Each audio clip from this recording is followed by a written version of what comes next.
जंगल है आधी रात है लगने लगा है डर, दुनिया को भूल जाओ कुछ ऐसी बात कर। जंगल है आधी रात है लगने लगा है डर, दुनिया को भूल जाओ कुछ ऐसी बात कर। नमस्कार बंधुरा, आज विश्व बाघ दिवस, इंटरनैशनल टाइगर डे। बर्तमाने बांग्लादेश, भूटान, कम्बोडिया, चीन, Bharat, Indonesia, Malaysia, Myanmar, Nepal, Russia, Thailand, Vietnam सह 13টি দেশে বাঘ পাওয়া যায়, যেখানে তাদের অবাধ বিচরণ। বিশ্বের 70% বাঘ বর্তমানে আমাদের দেশ ভারতেই পাওয়া যায়।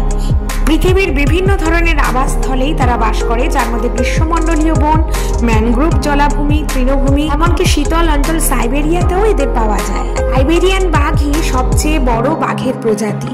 আমাদের ভারতে সুন্দরবনে বাঘের সংখ্যা 100-র বেশি এবং সুন্দরবনের রাজা হলো রয়্যাল বেঙ্গল টাইগার। আমাদের জাতীয় পশুও বাঘ। বাস্তুতন্ত্রে বাঘের ভূমিকা খুবই গুরুত্বপূর্ণ। বাঘ একটি শীর্ষ শিকারী প্রাণী।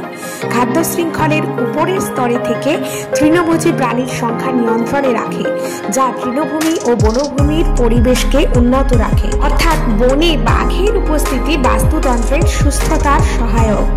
বন্য পরিবেশে বাঘের আয়ু 14 থেকে 16 বছর। বাঘের প্রাকৃতিক আবাস রক্ষা ও বাঘ সংরক্ষণের উদ্দেশ্যে মানুষের সচেতনতা তৈরির লক্ষ্যে প্রতি বছর 29শে জুলাই বিশ্ব বাঘ দিবস হিসেবে পালিত হচ্ছে।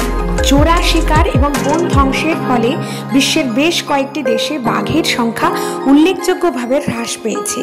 তাই বাঘের সংখ্যা বাড়ানোর জন্য প্রয়োজন প্রকৃতি তথা বন সংরক্ষণ।